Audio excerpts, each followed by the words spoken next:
Perkenalkan, nama saya Kasih Remengan dari SMA Negeri 7 Manado, kelas 10 IPA 1. Saat ini akan menjelaskan materi mengenai nilai-nilai Pancasila dalam kerangka praktik penyelenggaraan pemerintahan negara. Pertama yang akan kita bahas ialah mengenai sistem pembagian kekuasaan negara Republik Indonesia. Pertama, macam-macam kekuasaan negara. Menurut John Locke, kekuasaan negara dapat dibagi menjadi 3 kekuasaan, yaitu pertama, kekuasaan legislatif, yaitu kekuasaan untuk membuat atau membentuk undang-undang. Kedua, eksekutif, yaitu kekuasaan untuk melaksanakan undang-undang, termasuk kekuasaan untuk mengadili setiap pelanggaran terhadap undang-undang. Ketiga, federatif, yaitu kekuasaan untuk melaksanakan hubungan luar negeri. Menurut Montesquieu, kekuasaan negara dibagi menjadi pertama, kekuasaan legislatif, yaitu kekuasaan untuk membentuk atau membuat undang-undang. Yang kedua ada kekuasaan eksekutif, yaitu kekuasaan untuk melaksanakan undang-undang. Dan yang terakhir ada yudikatif, yaitu kekuasaan untuk mempertahankan undang-undang, termasuk kekuasaan untuk mengadili setiap pelanggaran terhadap undang-undang. Kedua yang akan kita bahas yaitu konsep pembagian kekuasaan di Indonesia. Konsep pembagian kekuasaan di Indonesia terbagi atas dua berdasarkan Undang-Undang Dasar Negara Republik Indonesia, yaitu secara horizontal dan vertikal.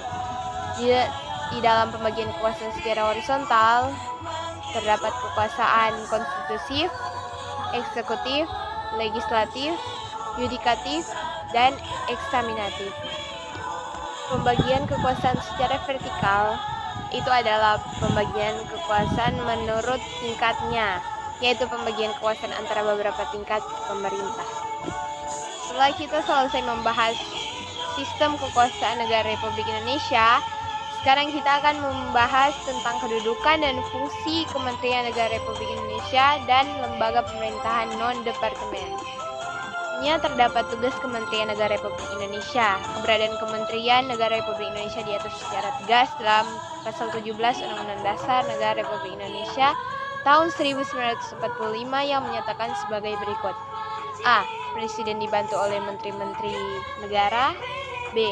Menteri-menteri itu diangkat dan diberhentikan oleh Presiden. C.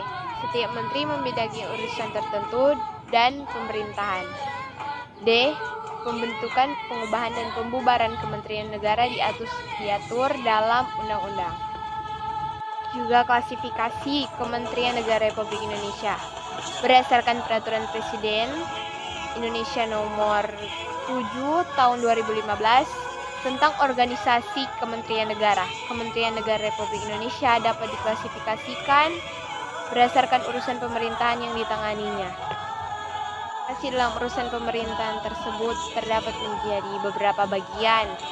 Yang pertama bagian A, kementerian yang menangani urusan pemerintahan yang nomenklatur atau nama kementeriannya secara tegas disebutkan dalam Undang-Undang Dasar Republik Indonesia tahun 1945. Dan yang bagian B, kementerian yang mempunyai tugas penyelenggaraan urusan tertentu dalam pemerintahan untuk membantu presiden dan menyelenggarakan pemerintahan negara dengan upaya pencapaian tujuan kementerian sebagai bagian dari tujuan pembangunan nasional. Kementerian yang menangani urusan pemerintahan yang ruang lingkupnya disebutkan dalam Undang-Undang Dasar tahun 1945. Seperti Kementerian Agama, Kementerian Hukum dan Hak Asasi Manusia, Kementerian Keuangan, dan kementerian lainnya. Kita masuk pada bagian C, kementerian yang mempunyai tugas penyelenggaraan urusan tertentu dalam pemerintahan untuk membantu presiden dan menyelenggarakan pemerintahan negara serta menjalankan fungsi rumusan dan penetapan kebijakan di bidangnya.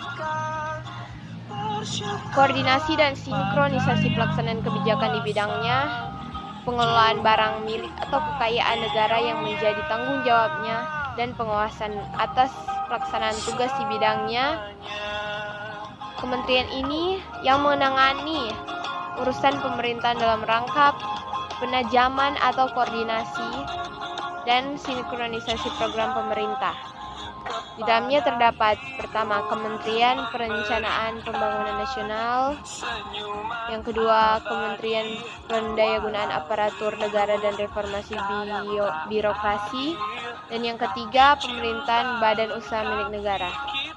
Setelah itu banyak lagi kementerian, dan selain kementerian yang menangani urusan pemerintahan di atas, ada juga kementerian koordinasi yang bertugas untuk melakukan sinkronisasi koordinasi urusan kementerian-kementerian yang berada dalam ruang lingkup tugasnya. Kementerian koordinator dari atas beberapa kementerian sebagai berikut. Yang pertama ada Kementerian Koordinator bidang politik, hukum, dan keamanan. Yang kedua ada Kementerian Koordinator bidang perekonomian. Yang ketiga ada Kementerian Koordinator bidang pembangunan manusia dan kebudayaan.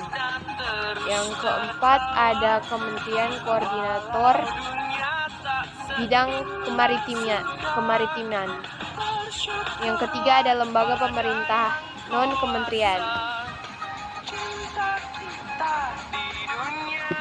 Klasifikasi yang barusan saya jelaskan, kita masuk pada bagian ketiga, yaitu nilai-nilai Pancasila dalam penyelenggaraan pemerintahan negara.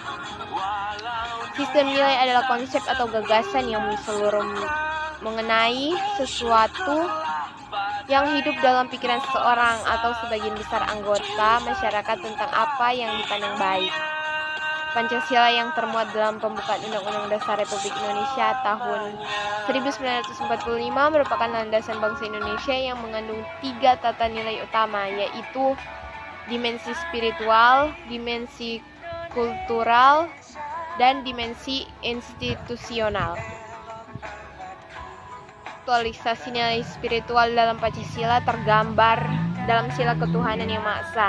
Hal ini berarti dalam praktik penyelenggaraan kementerian tidak boleh meninggalkan prinsip keimanan dan ketakwaan terhadap Tuhan Yang Maha Esa. Nilai ini menunjukkan adanya pengakuan bahwa manusia, terutama menyelenggarakan negara, memiliki keterpautan hubungan dengan Sang Pencipta, yang artinya di dalam menjalankan tugas sebagai penyelenggara negara tidak hanya dituntut patuh terhadap peraturan yang berkaitan dengan tugasnya, tetapi juga harus dilandasi oleh pertanggungjawaban kelak kepada Tuhannya dalam pelaksanaan tugasnya. Dalam praktik penyelenggaraan pemerintahan, nilai falsafat termanifestasikan di setiap proses perumusan kebijakan dan implementasinya. Nilai Pancasila harus dipandang sebagai satu kesatuan utuh di setiap praktik penyelenggaraan pemerintahan negara, khususnya dalam memberikan pelayanan kepada masyarakat agar tidak terjadi perlakuan yang sewenang dan diskriminatif. Selain itu, nilai spiritualitas menjadi panduan bagi penyelenggaraan pemerintahan agar tidak melakukan aktivitas-aktivitas di luar kewenangan dan ketentuannya yang sudah digariskan. Dan terima kasih, Tuhan Yesus memberkati.